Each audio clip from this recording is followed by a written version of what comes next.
All right, we want to get back to the breaking news we brought you moments ago about Minnesota Governor Tim Walz. He says he will not run for another term. The former vice presidential nominee is expected to hold a news conference later today to explain his decision. CBS News political reporter Hunter Woodall joins us from Washington to discuss this because, Hunter, good morning to you.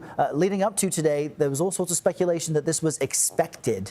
What are we hearing from the governor this morning? Well, good morning, Errol. This is obviously a huge decision in Minnesota politics.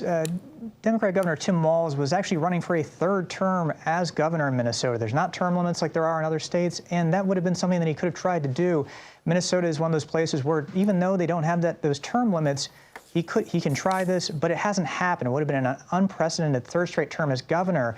And what we're seeing here is really just an unprecedented, at least to my knowledge, fall from, this guy. This is somebody who was the vice presidential nominee for the Democrats, picked less than 18 months ago, and now he's essentially being chased from office amidst pressure, amidst concerns about fraud that has happened in his state. These are issues that have been going on for a little while, but the idea that they came under his watch has led to both many Republicans criticizing him, but also concerns amongst Democrats about their ability to hold on to the state. As you mentioned, the governor had sagging approval ratings, and there was intense scrutiny into what appeared to be childcare fraud scandal that has also dogged his leadership and his administration. How did those aspects play a role in this, do you think?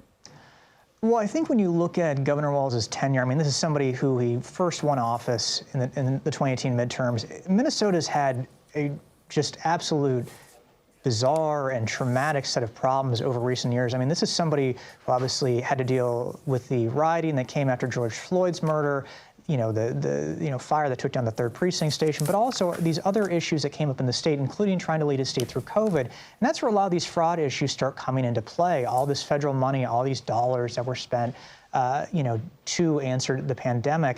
It's a tenure that really is going to be interesting in terms of Minnesota's political history. This is a blue state. I know I talk to Democrats who, sometimes they say it's purple, but this is a place that is a blue state that's reliably Democratic.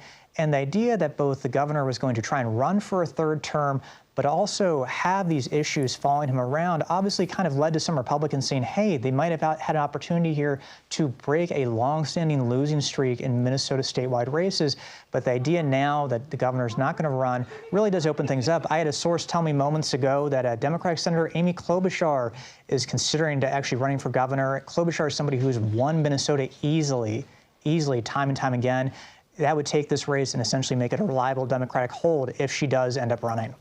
Fascinating development this morning, Hunter. We appreciate your reporting across all of it. Thanks for joining us.